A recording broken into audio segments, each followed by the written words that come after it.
आता पाहूयात मोठ्या राजकीय टॉप 9 बातम्या। पत्र लिहून वाद निर्माण करू नये, काही वाद असतील तर मला येऊन सांगावं, मात्र राज्यमंत्र्यांना बैठक घेण्याचा अधिकार नाही असं मानणं चुकीचं।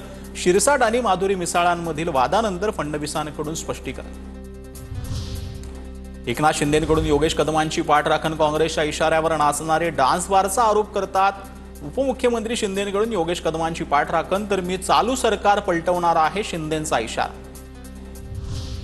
एकनाथ शिंदेंच्या मंत्र्यांना बदनाम करण्याचा कट आहे का? रामदास कदमांकडून संशय व्यक्त, तर कोकण शिवसेनेचा असल्यानं निधी देत नाहीत का? रामदास कदमांचा सरकारवरच हल्लाबोल। अमित साळुंखेनं स्पेनला पार्टी करण्यासाठी चार्टर्ड विमानात कुणाला नेलं? साळुंखेनं खर्च कुणासाठी केला? सगळे पुरावे मिळतील। संजय राऊतांचं प्रत्युत्तर। अमित साळुंखे प्रकरणी पुरावे द्या म्हणणाऱ्या श्रीकांत शिंदेंचं प्रत्युत्तर।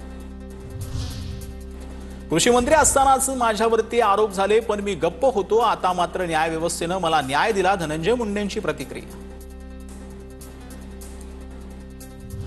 मंत्रिपदावरून अजित पवारांच्या राष्ट्रवादीचे प्रकाश सोळंके नाराज। 45 वर्षात मराठा समाजाला मंत्री पालकमंत्री पद नाही, बीड जिल्हा ओबीसींसाठी राखीव आहे का? प्रकाश सोळंकेंचा सवाल।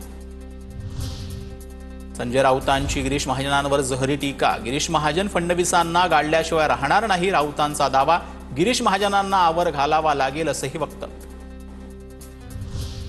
राऊत साहेब केंद्रीय मंत्री, सर्वोच्च न्यायालय ते कुणालाही बोलू शकतात। संजय राऊतांच्या आरोपांना गिरीश महाजनांचं प्रत्युत्तर, तर सरकारवर टीका करण्यासाठी राऊतांना सोडलंय, गिरीश महाजनांची टीका।